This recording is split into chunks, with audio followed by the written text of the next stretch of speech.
cast out or put question to the Dead Sea Scrolls. Two, one cannot put Judaism as a religion in BC times. Judaism is not a BC religion. It is the last of the three major Western religions to come into existence. You cannot advance Judaism beyond Rashid. You cannot advance Judaism beyond the First Crusade of 1096. Can't do it. So here you have a spurious document that they call the Dead Sea Scrolls that they're putting on the masses of people throughout the world. And they seem to have gotten away with it simply because the masses of people have been taught a religion of one form or the other.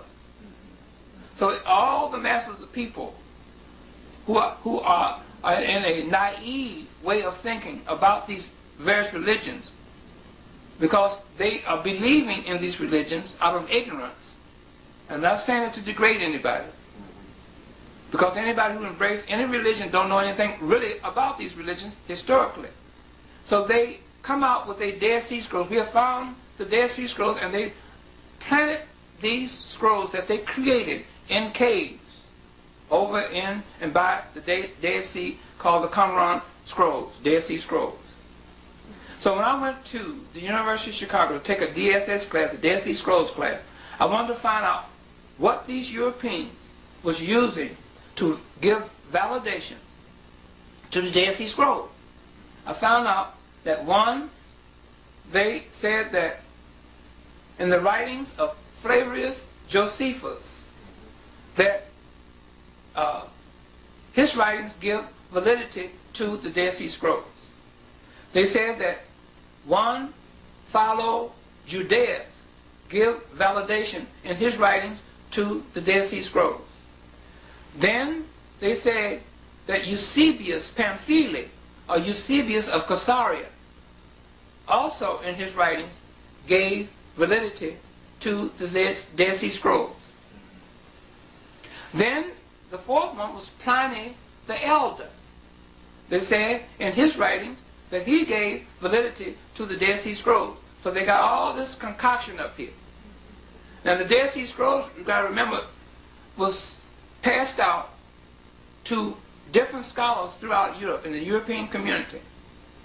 These scholars was given bits and pieces of the Dead Sea Scrolls, and they were supposed to take from the bits and pieces to come back at a meeting to bring back written comments on what was given to them about the Dead Sea Scrolls.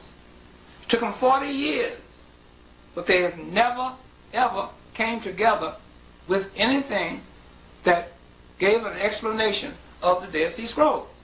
But let's go back to what's keeping, or what's giving supposed validity to the Dead Sea Scrolls by the European community. There's never been a Flavius Josephus.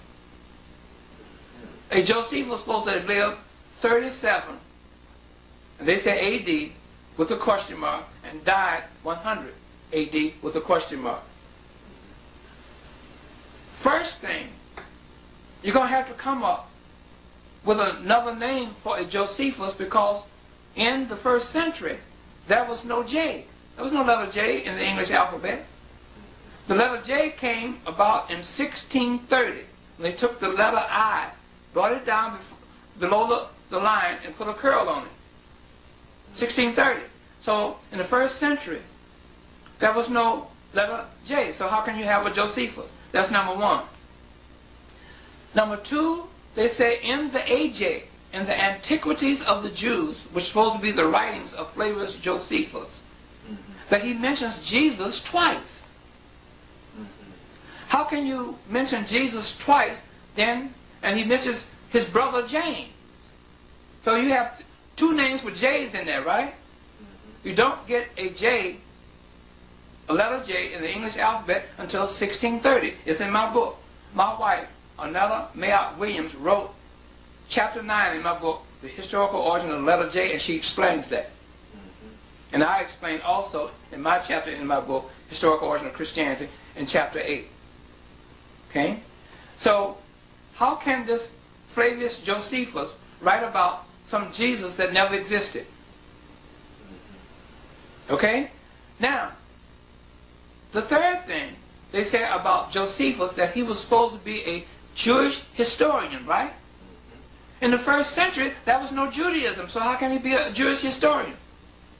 Judaism, as I said before, is not a BC religion.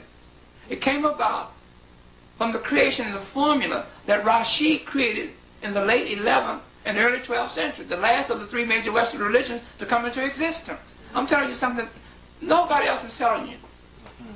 Okay?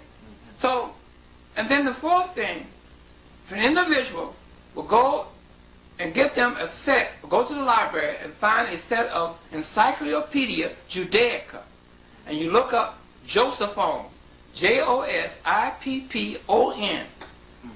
and in this literature, this Josephon literature, it will tell you that there was no Josephus. And these encyclopedias was written by Jews. See? So that dispels Josephus. Then they said, follow Judaeus, a Jewish philosopher. How can there be a Jewish philosopher by the name of follow Judaeus, who speaks about Christians and etc., etc., and supposed to be a Jewish philosopher when there was no Judaism during the time of a supposed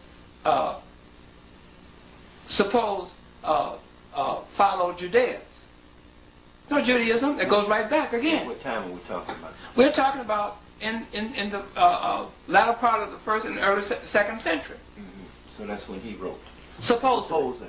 Supposedly, yes. Okay. Then the next person was Eusebius Pamphili, or Eusebius of Caesarea, a 4th century, they say, church historian. What church are you talking about? You're talking about the Roman Catholic Church. In the 4th century, like I mentioned before, there was no Christianity, no Christ, and no Christian church. See? You don't get a Christ until the Council of Ephesus, like I mentioned, 431. You don't get Christianity until the close of the Council of Chalcedon, 451. And you don't get a Christian church until Justinian and his wife built the world's first Christian church called the Hagia Sophia in 532. You see? So now here you have a Eusebius Pamphili, also known as a church father, or the father of the church, when there was no Christianity and no church. So Eusebius is an incarnated name that the Europeans used to write through. You see? And I'm going to explain how you incarnate a name after I tell you about this Pliny the Elder. There's never been a Pliny the Elder who's supposed to have lived in the 1st century. Okay? So these names are supposed to have given validity to the Dead Sea Scrolls. You see that? So what they have done, they have incarnated names. The Europeans are very clever at doing this. And our people in the African community better understand what I'm talking about, simply because this is how you incarnate a name. You take a name, any name, you make a body for it, you put flesh on it, and you attach a narrative story to that name. And once you attach a narrative story to that name becomes alive in the minds of the reader. You see? And then they take that name with that attached story to it. They can put it in their school system. They can put it in the Bible. And then they teach it from generation to generation. And people believe that because it's in the system. But it's just an incarnated name that they use to write through. You see? So, Flavius Josephus, Philo Judaeus, comes out of what is known as pseudepigrapha, perky of both literature, with incarnated names, with attached stories to these incarnated names. Eusebius Pamphili comes out of patristic theology and literature, using incarnated names that was used by the religion called Christianity. You See? Perkir both is a form of writing used by the religion called Judaism. So we have to understand what's going on, what has gone on, and what is still going on around us to come into an understanding of how these various religions came about. We have to know that. Now, it was very necessary for us to go through the Christian, to the way that that Bible was constructed in order to understand the next phase that I want to go into, and that's the falsification of our history. And I'd like for you to kind of explain to us, you know, how that history that the Europeans wrote